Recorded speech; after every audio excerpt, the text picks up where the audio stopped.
You crack me up, Freddie. Hey, Banks, ready for you, brother. What's going on, everybody? It is the first episode of the Lockdown Coverage Podcast. Mike Tipton, Freddie Henderson hanging out with us. We got Blake. I'm trying to remember your last name, Blake. I can't get it on. Blake Hickman. You're good. Blake Hickman. Damn, I was so Yes, close. sir. No, So you're close good. to You're getting good. all of them done right there. But hey, it is what it is. First episode.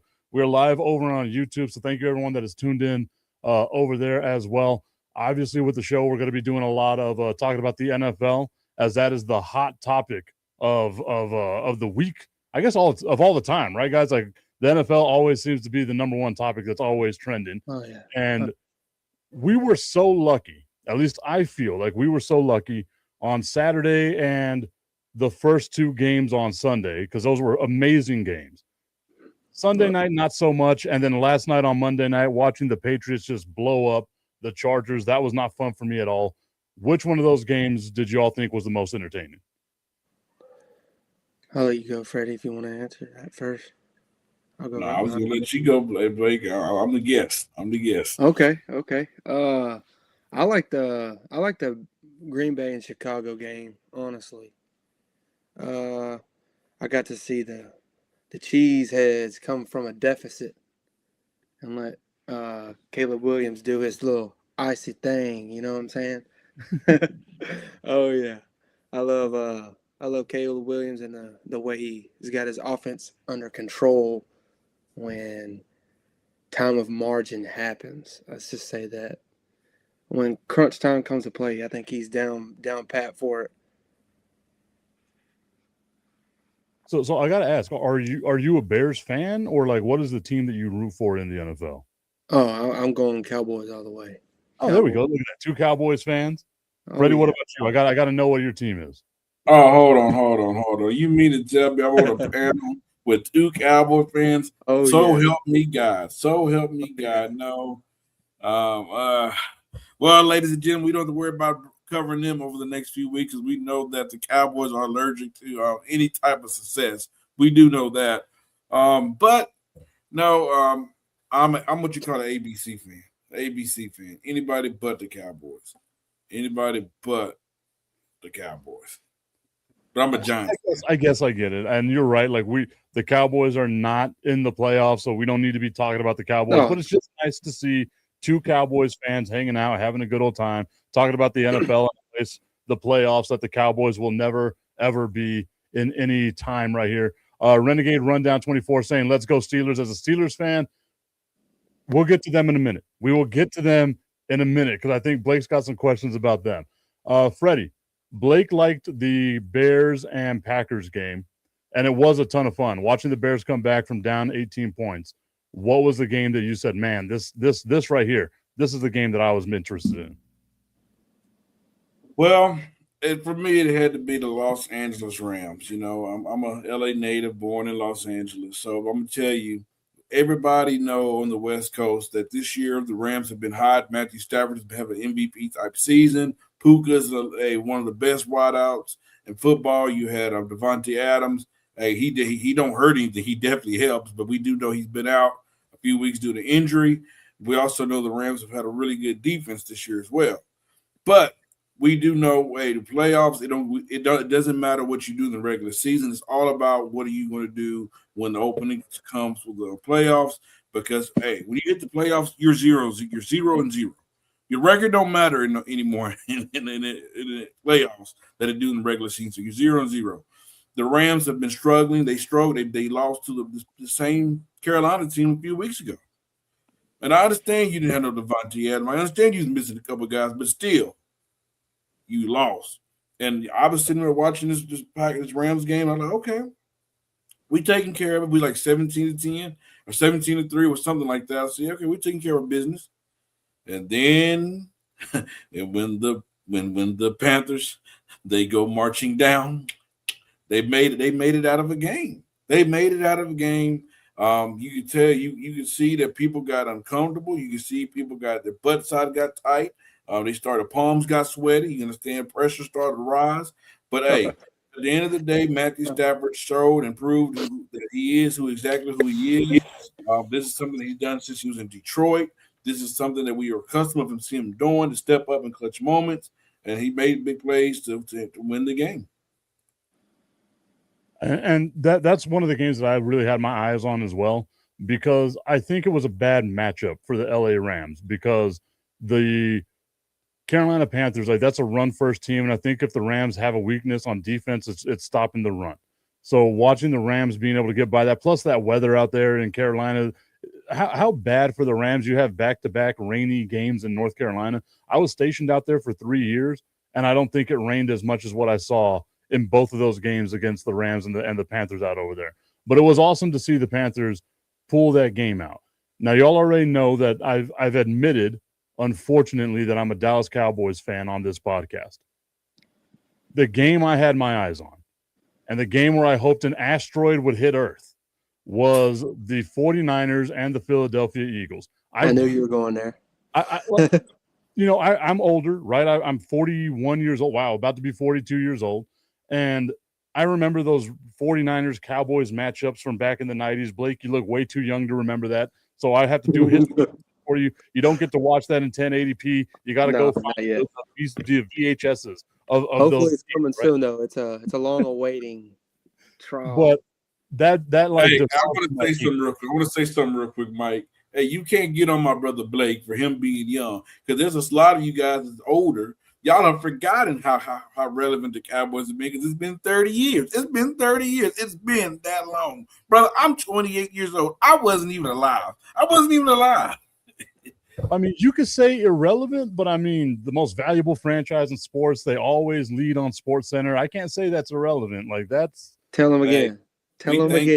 Say thank you to Jerry Jones for that. He does a great job marketing you guys. The greatest owner in sports, but also the worst human being I think there is that could run a franchise. But nonetheless, I'm watching this Philadelphia Eagles game, and you can tell going into the playoffs, they weren't a playoff caliber team. And I was so disappointed by that, because at the beginning of the season, I said that Philadelphia, to me, would be the team that you could kind of count on. I thought they were going to go back-to-back. I thought that they would at least make it to the NFC Championship game, if not beyond. And then watching that team fall apart the way that team fell apart, I know everyone wants to blame Kevin Patullo, who just got fired today. But there's so much more to that team, right? Like, A.J. Brown was not happy. It seems like last year they won not because of Nick Sirianni, but in spite of Nick Sirianni. And it makes me wonder, what more do the Eagles have to do to get back to where they want to be? Because right now, the way the team's constructed, even with Kevin Patullo being gone, I still don't think they're a championship contending team. Man, this is something we've seen all year. This Philadelphia Eagles team have had so many problems this year. They just did not look like the same team that won a Super Bowl a year before last year. And hey, guys, this proves that it is not easy to win a Super Bowl in the NFL. It is not easy. It is not easy. You see this much drop off. You have confusion on the offensive side of the ball. Saquon Barkley did not have that Saquon Barkley season that he had the year before last, to be honest as well. I mean, he looked a shell of himself. You're sitting up there like, man, what's going on with Saquon? What's going on with Saquon?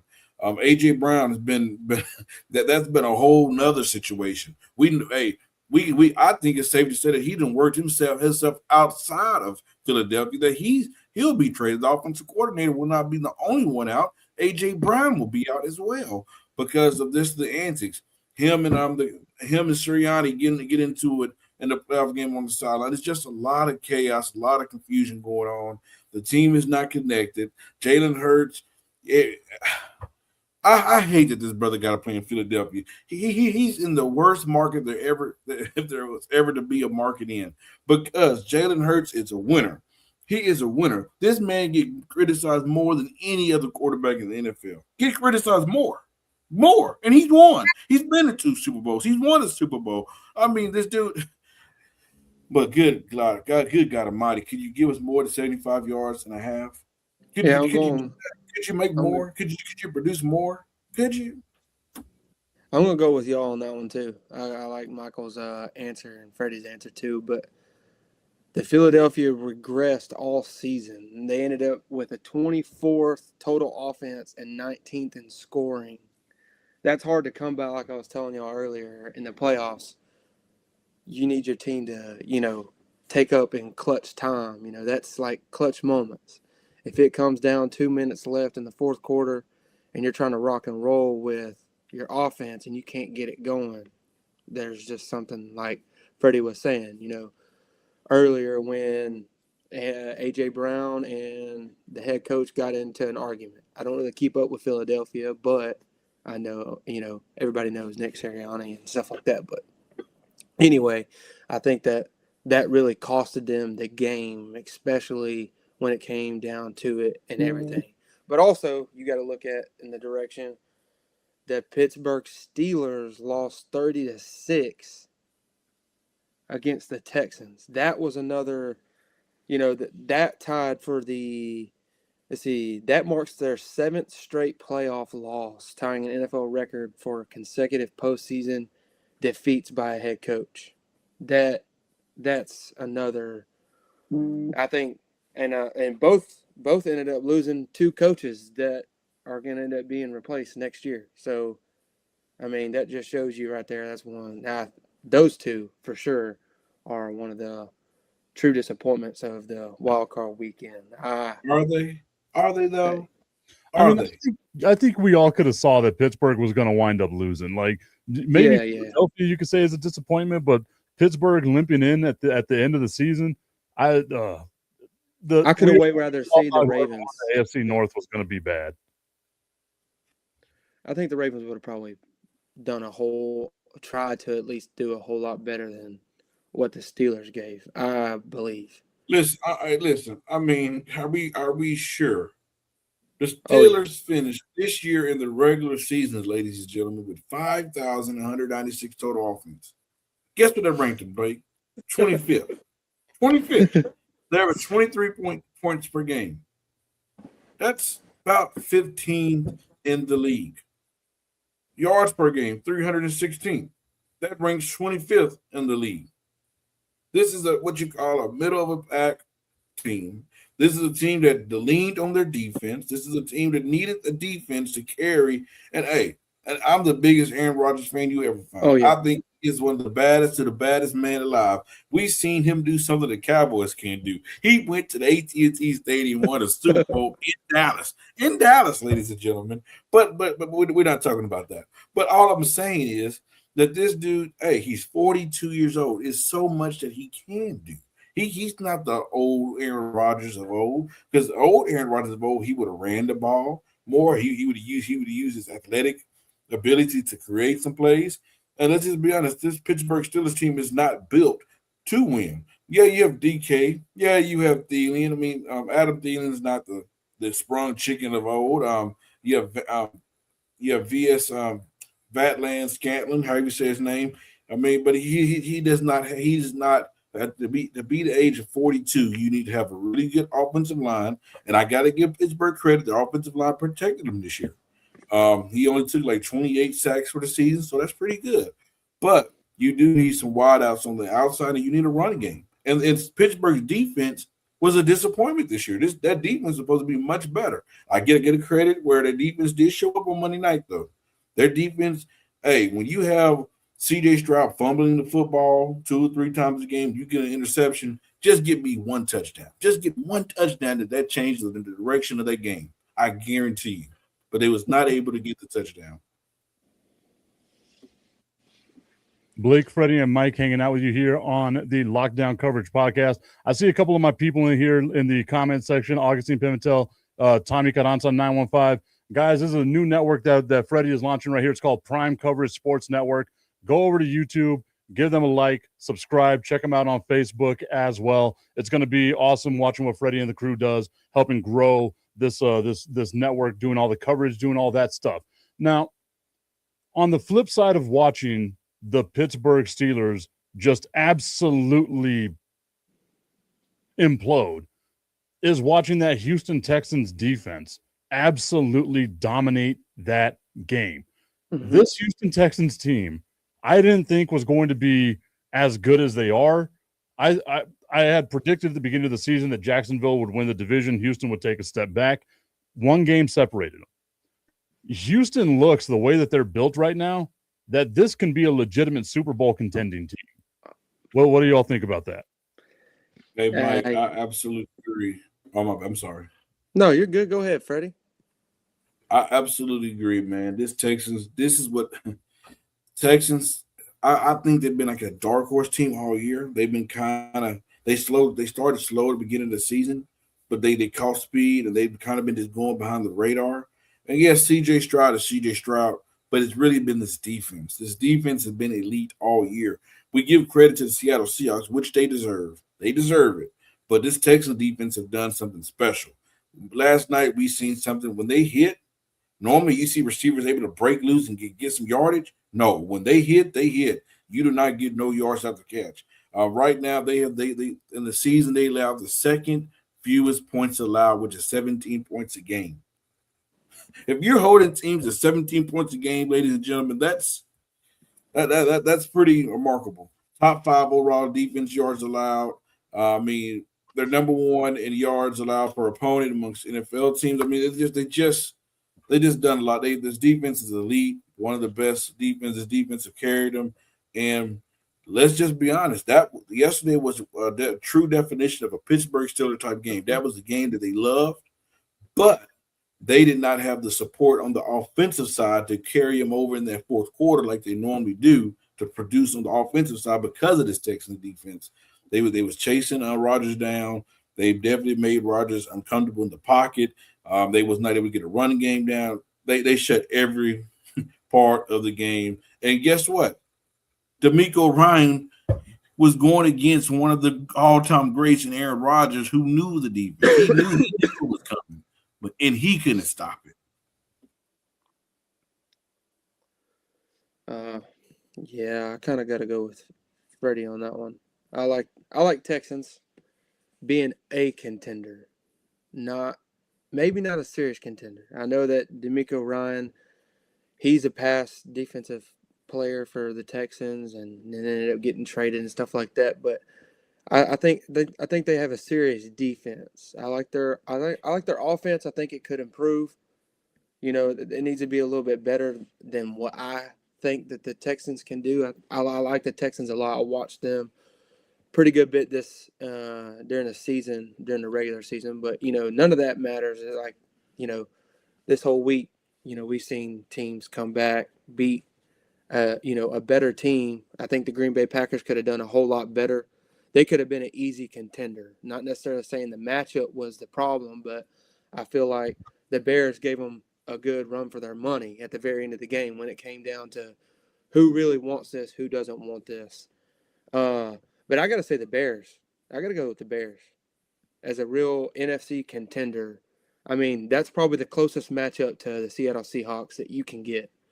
Maybe the Rams. Hold on, Freddie. The Rams are looking good too. I like the Rams for the NFC East too. You know, Matthew Stafford, one of my favorite quarterbacks as well. I like Puka Nacua. I like their offense and what their offense is doing too. But I mean, you got to give credit where credit's due. If Caleb Williams can do what he did and more against the who are they playing this week? They're playing the Rams. Huh. Yeah, we'll see. But Let me ask you this question, bro. Ask me it. I'll answer it. If Micah Parsons was on the other side, would that have made some things uncomfortable for Caleb Williams? I mean, let's just be honest. Let's just be honest. Green Bay had no pass rushers. You got to remember they let the defensive tackle go to go to the Cowboys. Can't think of his name. You already lost one. Kenny Clark. Yeah, Kenny Clark. You already lost one. Now Michael Parsons down with injury. So Caleb Williams, he can sit back there, eat a donut. Oh, my bad. We're in Chicago. What does Chicago eat? They eat hot dogs. So he can sit back there and eat a hot dog, call his girlfriend, paint his fingernails. He could have done all those things. He didn't have to worry about nothing. He was comfortable. So that's not going to be the situation when it comes to the Rams. When the Rams come, that defensive line will come after Caleb Williams. He's going to have to use them legs. He's going to have to make plays. You're going to worry about Nuke. You're going to worry about Devontae Adams. Hold on. You could also say the same thing about the Steelers and Texans game. I mean, C.J. Stroud he had 5 fumbles, but I still feel like he was too comfortable in the pocket. That's what I feel like. C.J. No, he was no. You could tell that he was shook. I feel like he was way too comfortable. He was shook, brother. Did you see him? He did not look like himself. He's never fumbled the football this year, and he had 2 in one game. Yeah, I feel you. I mean, going back to like the Rams and the Bears, which is going to be the matchup this upcoming week. The Bears kind of do what the Rams' weakness is, right? This is a run-first team, and Caleb Williams is one of those quarterbacks that can get out of the pocket and can make magic happen. We've seen Caleb Williams is so good out of the pocket, like being able to move him around, do all those things. He's so good.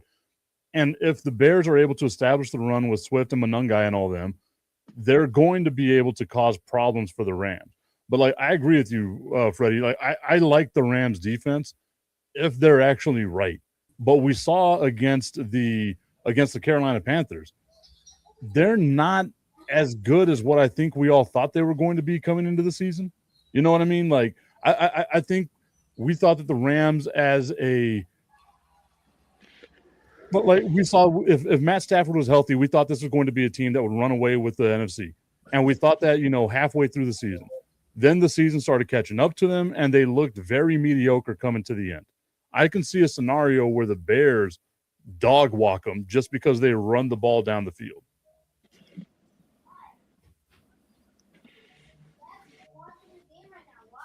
I think you're muted. My bad. I'm up here talking. Let's welcome my buddy Dustin to the panel. What's up, Dustin? How you doing, brother? Not bad, Freddie. How are you? I'm good, man. What's your reaction to the Rams going into Chicago this upcoming Sunday night? What's your reaction? What's your thoughts? And what's your predictions? If you look at how the weather is supposed to be, it's definitely going to favor the Bears. Game time temperatures right now are supposed to be around 14 with a single-digit wind chill, and we all know how well Matthew Stafford performs in cold weather. The Rams are 1-14 in games when it's below 40 degrees. Sean McVay is 1-8 in those games. Sean McVay has also never won at Soldier Field. So there's a lot of signs that are going against the Rams on Sunday. The Rams, I do believe, have the better team. I think the Rams are the more talented team, and I do believe they have the better coach. But just the weather conditions itself just do not favor the Rams. And we see this all the time in the playoffs with the Rams or with the Bucs or a lot of these teams that are used to warm weather games. The moment they get that first, frigidly cold game, it's like they forget how to play football. And to piggyback on that, we saw, again, the way they struggled against Carolina the first game, the way they struggled against Carolina in the playoffs. Weather played a factor in those games. It's going to be cold in Chicago because it's always cold in Chicago. That's going to be a major issue for the LA Rams, who play in that nice dome, that beautiful dome over there in SoFi Stadium. Now they get to be out in the elements in arguably one of the most notorious home field advantage type stadiums, because that lake effect in Chicago is a real thing. It's Soldier Field's all about it, dude. I'm telling you, they showed up and showed out against the Packers too. It was there, and especially in the fourth quarter, like I was saying, when it was crunch time in those moments, the fans went off, which supported their team, and everything just laid down one by another. So they had every kind of support and every kind of situation that you can imagine. The other big advantage that the Bears have too that nobody talks about is the playing surface that the Bears play on. The Bears play on natural grass. The Rams have not played on a natural grass field since week 7. And I want to piggyback off what Justin David Kish put in the comments. He said Matthew Stafford is familiar with the weather, so is Adam. So I think that is a connection to watch. And ladies and gentlemen, let's just be honest. Like I said, Devontae Adams missed a few weeks due to injury. Last week, he dropped a lot of passes that Devontae Adams normally do not drop. I expect him to have a bounce-back game. I hope he have a bounce-back game because he's definitely going to be needed in a game like this. because you cannot put too much on Puka, however you say his name, because we know that he's elite and he's the number one. But if you have Devontae Adams rolling, it just makes it a lot easier for him, and it makes it hard to stop a team like the Los Angeles Rams, especially going into the weather conditions, the field conditions that you guys pointed out. They have to be clicking on all ends, but this defense have to step up because last week the defense was a no-show until the fourth quarter, really until when it's time to get a stop at the end. That's really whenever they stepped up. But the defense was definitely a shell of itself. They need to step up and make it uncomfortable for Caleb Williams. Because if you have Caleb Williams sitting in the pocket, if you have him painting his fingernails, eating a deep dish pizza, eating a hot dog, you're in trouble. This dude has shown that he is one of the elite quarterbacks in his league. Ben Johnson has been a great tool, a great asset for him to have. I bet you Detroit wish they had Ben Johnson still. But hey, him and his Caleb Williams connection, they're spot on. And hey, things are getting very interesting in the playoffs, ladies and gentlemen. So just to recap real quick, we have some scores to go over from the weekend. The Rams beat the Panthers 34-31. The Bears beat the Packers 31-27. Buffalo beats Jacksonville 27-24. San Francisco with a 23-19 win over the Philadelphia Eagles. It was a gross game to watch. Nobody should have watched that game at all. The New England Patriots with a 16-3 win over the Chargers. The Chargers, I'm surprised no one's brought up the Chargers as a major disappointment. And then the Houston Texans defeating the Pittsburgh Steelers. Out of all those games, which one are we saying is the team that disappointed us the most? The Jaguars. The Jaguars. What? 100%. Brother. Nobody came to this season thinking the Jaguars were going to be in the playoffs.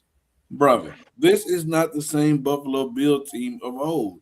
This is not the same team that had these weapons around Josh Allen.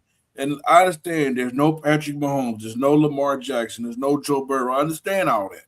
But Trevor Lawrence was what? Guess what? He was the number one pick a few years ago. He was supposed to be the guy. He was supposed to be the next face.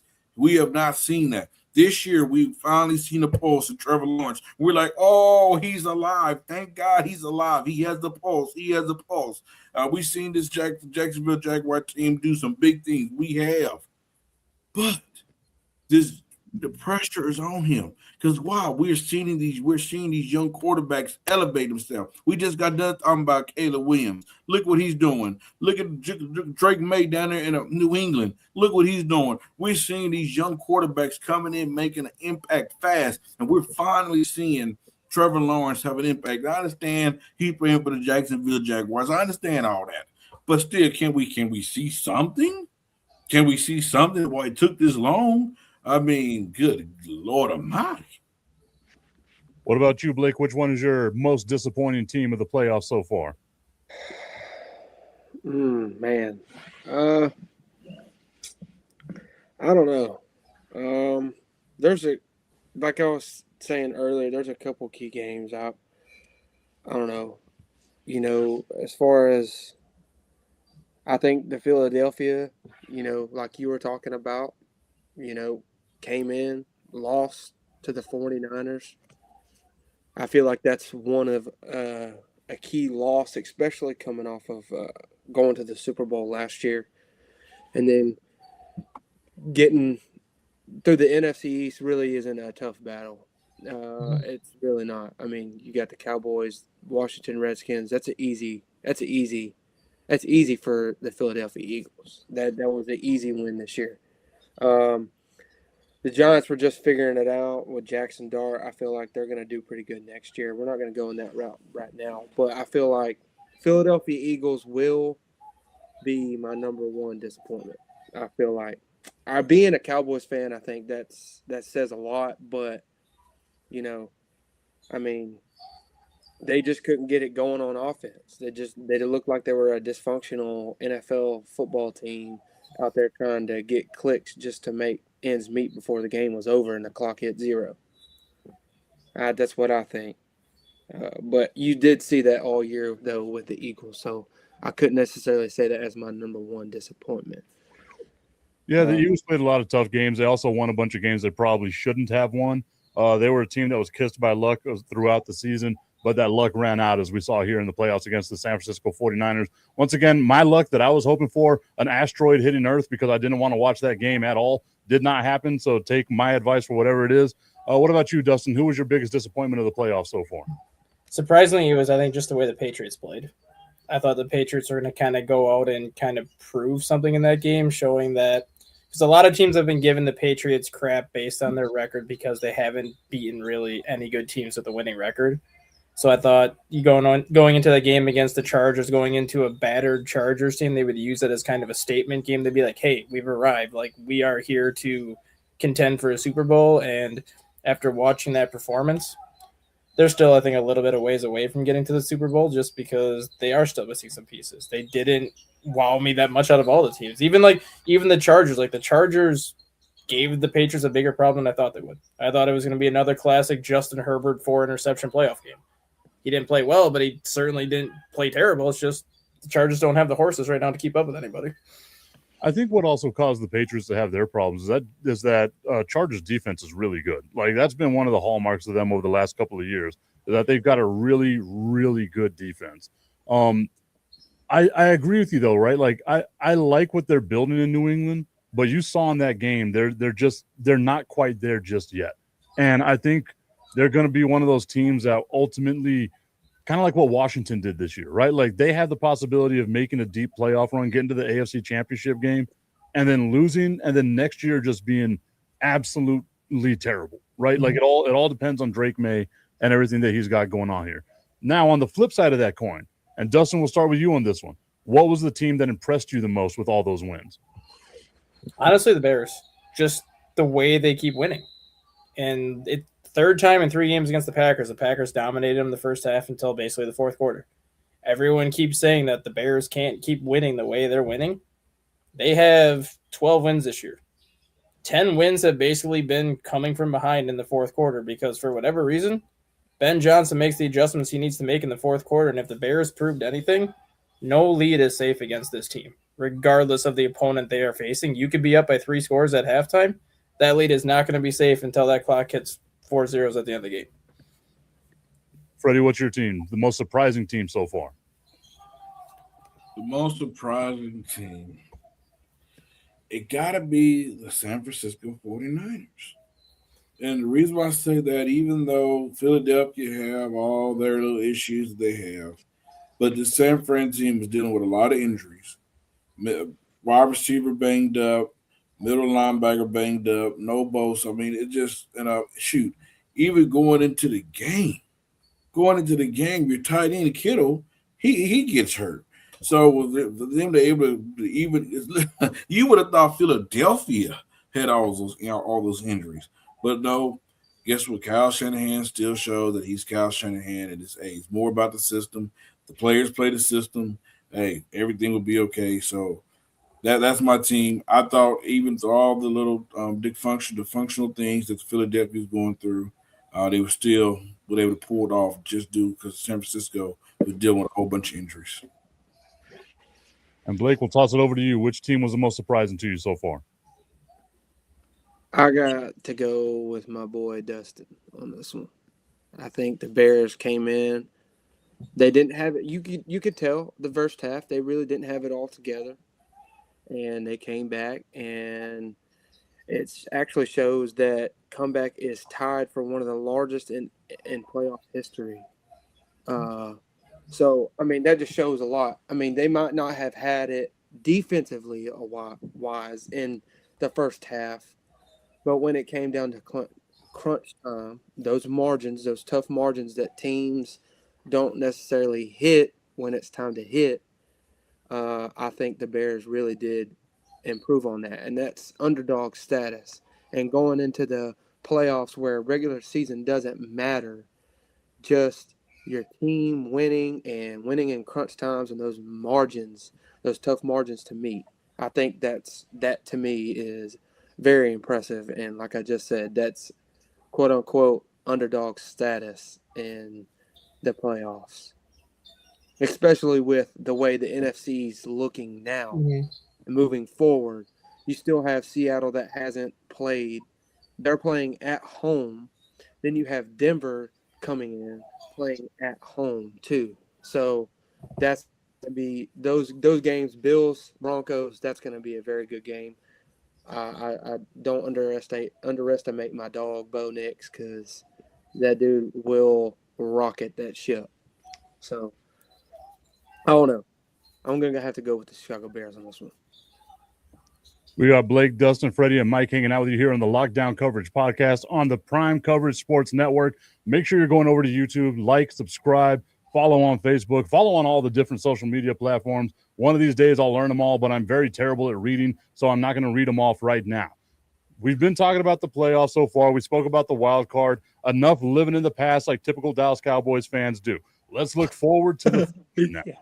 We have the first game coming up on January 17th at 2:30. The Buffalo Bills are taking on the number 1 seed Denver Broncos. Buffalo, though, a team that has been injured basically all season long, gets another injury. Wide receiver Terrell Shavers is going to be out with an ACL injury. Torn ACL, done for the season. Another weapon Josh Allen does not have. Can the Bills pull off this miracle, Freddie? Yeah, absolutely. Like I said, I was surprised that you said that with so much more confidence than I was expecting anybody to say. Yeah, I mean, let's just be honest. I mean, I agree with Justin. The Broncos are the most beatable team. You know, in the for number one. I mean, let's just be honest. I mean, and there's no disrespect, but can somebody tell me who the Broncos beating this year? Can somebody tell me who they beating this year? I mean, yeah, the only team you can say is the Packers when they had Parsons, but then Parsons got hurt in that game. Yeah, so I mean, competition do matter. They have a relevant defense, but I mean, I hate to say it, they're great. They had a great year. What Sean Payton was able to do with a quick turnaround, getting off the dead money of the Russell Wilson's money, turning his team into what they are. Hey, that's good. But Josh Allen is going to show the world why he is the best quarterback in the playoffs. He's going to show you why that hey, he's going to take advantage that there's no Patrick Mahomes, no Lamar Jackson, no Joe Burrow, none of those guys. He's going to put some guys on his back. He's going to say, hey, follow me. I'm taking you over to the promised land. Let's go. Let's ride. Freddie is going with the Buffalo Bills very confidently over the Denver Broncos. Blake, do you agree with Freddie or do you agree with Augustine, who says the Bills are going to get shellacked? Like Freddie was saying, statistically, the regular season shows that the Broncos haven't played anybody. I will agree with Freddie on that.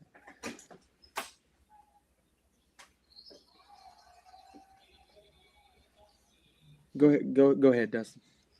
I'm kind of like, this is kind of why I didn't think the Jaguars were the biggest disappointment this weekend. It's because this is the first time in Josh Allen's career where he's going into the playoffs with no Lamar Jackson, no Joe Burrow, and no Patrick Mahomes. In my mindset, when the playoffs started, it was basically if Josh Allen does not get to the Super Bowl this year without those 3 quarterbacks in the playoffs, you're going to start questioning if he will ever get there.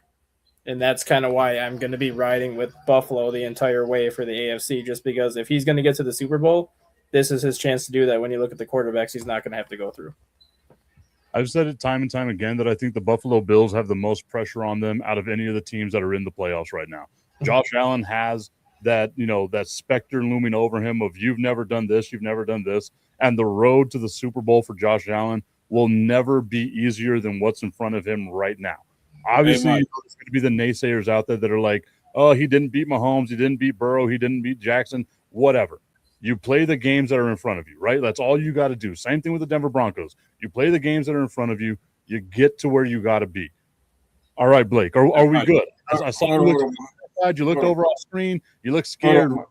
Okay, let's go to Freddie first. What you got, Freddie? This is the definition of the Broncos season.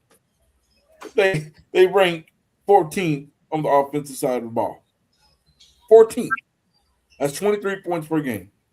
They rank number 3 points allowed. They only allow 18 points per game. So it shows you where the bread and butter is. It's not on the offense. It's on the defense. Their offense, okay, yeah, our offense, we're not going to win you no games, but we're not going to lose you no games. We'll be a middle of a pack on offense, but we're going to be an elite defense. So, hey, all the Bills have to do score more than 18 points, and he got it. I'll go ahead and finish my answer. Sorry about that. The Bills and Broncos game is going to come down to QB controls the tempo. Which QB is going to come out and control it at the very beginning? Which QB is going to just go out there and just show out? Then, as well as the Bills defense can limit early chunk plays that allows the Broncos to be successful in those chunk moments. You know, like you've seen it against the Cowboys this year. Michael, I know you remember that game. So those chunk plays can add up a lot through, early limitations that your defense will allow. I think honestly, I'm gonna have to go with Freddie on this one. I do see the Bills coming out on top. I really do. I like Bo Nix. I like what he's got going on. That's the same way with Drake May. Do you really know if Drake May is going to be that type of QB in the playoffs? You know what I'm saying? So like, you can't really necessarily go with a rookie QB in those crunch moments. You haven't seen it, so I can't necessarily say yes. But Lord forbid if I get proved wrong, so be it. But I'm gonna have to go with the experienced QB in this moment. Would you go with Tom Brady versus Bo Nix? Who would you pick? I would take Tom Brady right now over Bo Nix, and Tom Brady ain't suited up in a while. I would take Tom Brady almost over the whole field right now. So but you got to understand where, like Freddie's talking about, where the Buffalo Bills are coming from. They've lost to the Ravens. They've lost to the Chiefs. They've lost to, those big time AFC Championship teams. I think this is Josh Allen's playoff time to prove. This is like what Stephen A. said too. He even said it on his. I think Josh Allen can very much prove himself in this playoff with no Mahomes, no Jackson, no Burrow. No, none of that. You don't have none of that in front of you. You just have your team, and you just got to play football. I want to know who Justin's team is, because the hate he's spewing at the Denver Broncos today makes me feel like he's got to be a Chiefs fan or a Charger. Like, he's got to be a fan of a team in the AFC West. God forbid he's a Raiders fan, because if that's the case, you got no need to talk about anybody's team whatsoever. Yeah. Okay, so I agree with y'all, right? Like, Bo Nix, to me, all season long has not put together a complete game. We just haven't seen that. He's pulled out some magic in the third and fourth quarters, and I don't think Buffalo is going to allow the Broncos to be able to pull that off. So I think all four of us are going with the Buffalo Bills. That terrifies me, because anytime you see a whole group of people think one team's going to win, that means that team's more than likely going to lose. So hopefully it works out for us. Now, what I think is going to be one more thing to hit though too. You're going into Mile High Stadium too in Denver, so that's just like home field advantage can take over real quick. I don't think there's much of a home field advantage whenever you got Buffalo, who's probably colder than Denver is. You're going from one cold place to another cold place. So I used to live in Alaska, and then I moved to Connecticut. Both of them were cold. I couldn't feel the difference in cold. Both of them were cold. That's why I moved my happy self back to the desert in Texas. We are not dealing with the cold anymore. Cold is cold no matter where you are. Mm-hmm. Okay, so what I think is going to be the most fun game of the weekend, also on Saturday, the number 1 Seattle Seahawks versus the number 6 San Francisco 49ers. That's going to be, I think, an old school slobber knocker of a game. Is this Steve's call? Justin, we're going to start with you here. Who do you have in this game? If George Kittle did not get hurt, I would probably pick San Francisco. But now that Kittle's out, that's going to limit San Francisco's offense even more. And Seattle's defense is legit. Like, that's what's carried them and helped played a big role in why they got the number 1 seed. And Sam Darnold's already gotten the monkey off of his back that he can't win a big game, because I think he realized this year he does not have to play hero ball. And he has a defense that can bail him out. And as long as he's a game manager, Seattle's going to win. I think Seattle wins in overtime by a field goal. Blake, what's your thoughts? I got to go with the Seahawks on this one. Honestly, I don't know. It's hard not to, just because I mean I don't really like the 49ers, but I do like what they have brought to this year. I mean, they did beat the team that I highly disguise as one of the. I can't stand the Eagles, so I'm just glad that they're out of the playoff, honestly. But with looking at that game, and then you got coming into Seattle, and Seattle taking over home field advantage. That was shown when they did play last in the playoffs. It might not have shown, that well, but I do believe the Seahawks can pull this one off. I really do. I feel like they can go and get a NFC championship, match up with another good contender too. So I think they got the offense, they got the defense, they have just everything in between to match them up with, basically anybody in the NFC East. So I think that's going to be a good game to watch, like it always has been when the 49ers and Seahawks play. So I think that's going to be a good game. So yeah, I'm going to have to go with the Seahawks on that one. Freddie, who you got in this game, Seattle or San Francisco? Man, I'm going with experience here, guys. I'm going with Kyle Shanahan and the San Francisco 49ers. They're 1-1 this year, guys. And both games was not a high-scoring game. So I understand you, George Kittle. I understand it. Just I do. I really do. But neither game was a high-scoring game. I understand that Seattle have a really good defense. They really do. They are elite. Their defense is the reason they're in the position they're in now. But I'm going with experience. We're going against a coach and Mike McDaniel. Okay. I mean, he was the defensive coordinator for the Baltimore Ravens. That's it. But we're talking about a Kyle Shanahan who's been in this position before many of times that have won big games. He lost them too, but he have won some big games as well. I'm going with experience. Like I said, it's not about the players with San Francisco. It's the system. And I believe the system will get them to win. I believe Purdy will show the people why that he is in the position that he's in now. The reason why they don't have Trey Lance, the reason why they got rid of Jimmy Garoppolo, that he's the guy down there now in San Fran. Christian McCaffrey, we seen him down there in Philadelphia, playing Philadelphia. We seen what Christian McCaffrey did. So I'm going with the San Francisco 49ers. It would not be a high-scoring game, but it will definitely come in a clutch moment. It'll come in right at the tail end, and they'll win the game.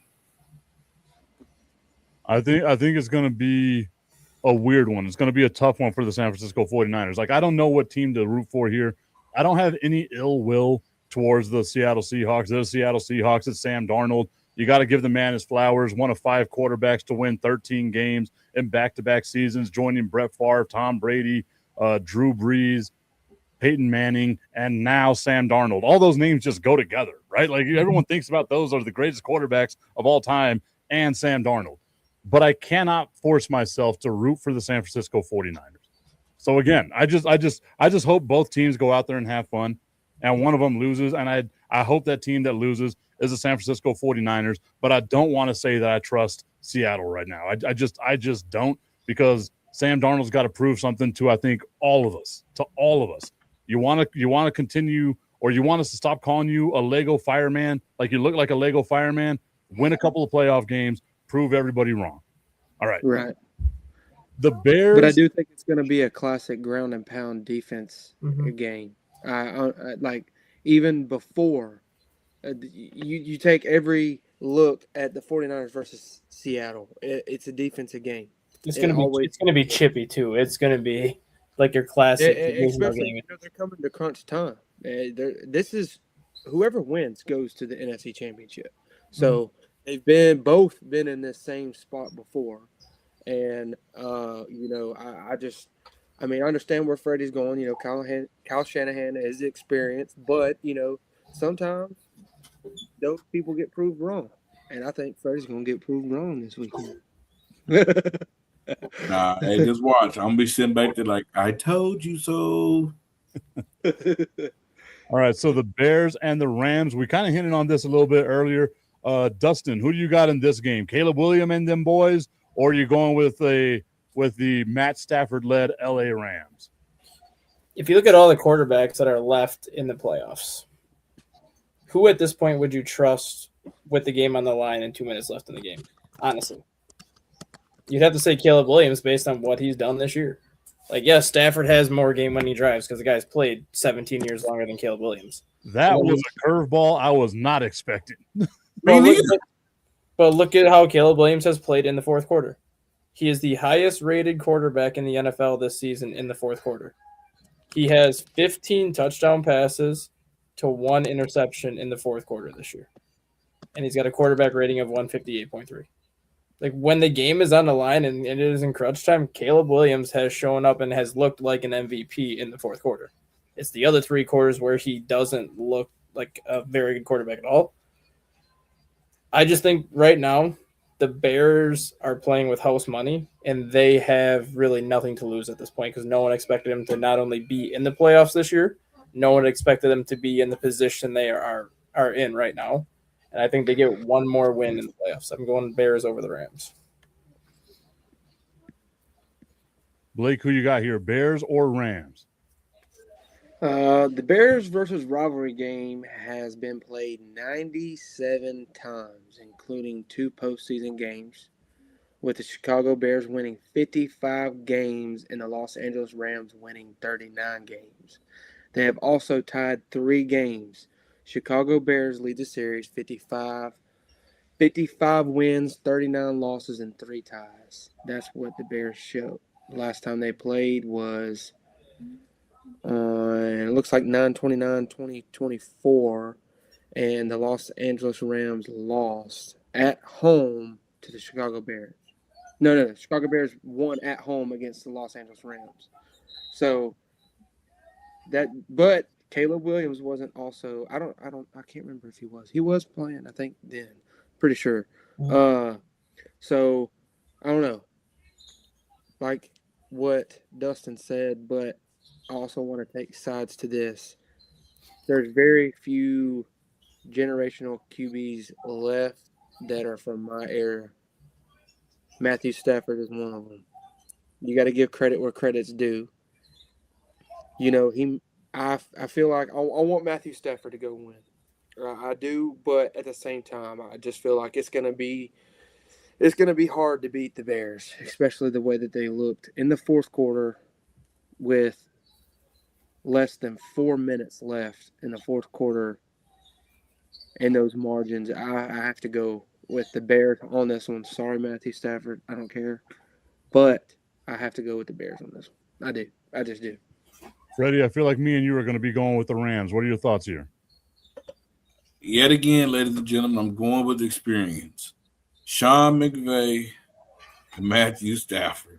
Dustin brought up a question. Who's the most would you trust to put the ball in their hand? Well, that's Matthew Stafford. I mean, we've seen it in Detroit. We've seen it in the Rams in the Super Bowl. Do you remember? They had the little Kobe and Shaq moment going down the field where they's in the end zone. Passing the Cooper Cup. Oh, yeah, you remember that, Dustin. But hey, I'm going with the Rams, going with the experience. I believe they know what it takes to win. They're ready for the game. Devontae Adams is going to play better. This defense is going to play much better. I'm going with the experience. Matthew Stafford is the best quarterback in the NFC, still standing, and so I'm rolling with him. So there we go. We are split on the Bears and the Rams. And then what I think is going to be the most boring game of the weekend, the Patriots and the Texans. If you love defense, this is your game. You were just going to get beaten over the head with a defensive game here. Blake, who do you got? I'm going to have to go with the Texans on this one. I like DeMeco Ryan, and I love his defense that he's got going on. I think they'll end up getting two picks off of Drake May. That's a tough fact, but I think they're going to. I think Drake May is gonna come out pretty strong, but I feel like, with this being his first playoff run. I don't think he's not. I don't think he's going to do bad as a QB. I think his decision making is what's going to cost him the game. Is he going to come down? Is it going to come down to the Caleb Williams, or is it going to come down to Matthew Stafford moments? That's the kind of quarterback we get to see with Drake May being, with his first real defense he gets to see in the playoffs to go to the AFC Championship game. And I think the Texans and DeMeco Ryan will come out on top with this game. Freddie, who are you starting this game? Absolutely not. Absolutely not. Mike Verbal is getting his guys ready. The Patriots, hey, I was sitting back like, are they for real? Are they for real? I believe they're for real, ladies and gentlemen. They are the second in the league in offense for a reason. They average about 28, 29 points a game. They allow the fourth fewest points on a game on the defensive side. So this is not just a one side of the football type team. They can play both. And one thing that we seen last week about when it comes to the Houston Texans is that if you put pressure on C.J. Stroud, and like I said, the Pittsburgh Steelers defense have been a shut of themselves all year other than last week. They made C.J. Stroud, they had him scared. They had him tap dancing in the pocket. He was just tap dancing. He just, and ball gone. I mean, we've never seen it. But this New England Patriots team, hey, they're legit. Is the game in Foxborough or is it in Houston? Foxborough. Okay, it didn't matter even if it's on the road. If it's in the road, Patriots 8-0 on the road, so that they can win on the road and they can win at home. So yeah, this team is legit. They're both well. This team is well balanced on both sides of football. I'm going with the Patriots. And Dustin, who are your thoughts? They always say that defense wins championships, and those Texans have a damn defense. That defense in Houston is scary. And when you look at that defense, whether it's up front, the linebackers, or the secondary, they don't have a hole on the defensive side of the ball. I get Aaron Rodgers isn't what Aaron Rodgers was, but they made the most experienced quarterback in the playoffs look like a third-string quarterback yesterday. What do you think they're going to do to a rookie quarterback making his second playoff start, probably giving him looks that he hasn't seen? Drake May's going to turn it over, I think, 2 or 3 times. And we've seen that. Houston doesn't need to score offensively because their defense scored just as many points as the offense last night against the Steelers. If you can shorten that field and give Houston short fields, they'll capitalize on turnovers. I think Houston could actually win by double digits based on the turnovers they force. We got Blake, we got Dustin, Freddie, and Mike hanging out with you here on the Lockdown Coverage Podcast. We are up against the clock. Remember, follow Lockdown Coverage Podcast. Follow the Prime Coverage Sports Network as well on all the social medias. On X, it's PCSN Media. On YouTube, where you're probably watching this right now, at Prime Coverage Sports Network. Prime Coverage Sports Network on Instagram and Facebook as well. Fellas, before we get on out of here, we got a lot of stuff we wanted to talk about. We didn't get to talk about coaches, but before we get on out of here, give everybody your social media handles. That way they can follow you and keep up with all the stuff that's going on in sports. Blake, I'll start with you. What is it? What are we doing? Sorry. Social media. Dazed out. Hey, you can find me over here at the Prime Coverage Sports Network. Hey, podcast dropping Friday. Freddie Facts. Hey, if you want to see the facts, come to Freddie Facts. But hey, I'm gonna talk about it real quick. Mike Tomlin, they said he stepped down today. He informed the team they stepped down. In my opinion, we know what that means. Hey, brother, you're a legendary coach for the Pittsburgh Steelers. You've been here forever. We did go ahead and just step down, man. We can go in a different direction. Okay, ladies and gentlemen, it was time. It was time. When you go 7-8 years or 9 years without winning in the playoffs, a change have to come down. So it was a fair call. All right. With that, I want to say thank you, everybody, for tuning in. Once again, the Lockdown Coverage Podcast on the Prime Sports Coverage Network. Ladies and gentlemen, thank you so much for supporting the show. This is the first one, the first of many. We got a lot coming down. But thank you, everyone, for tuning in. We'll see you all next week.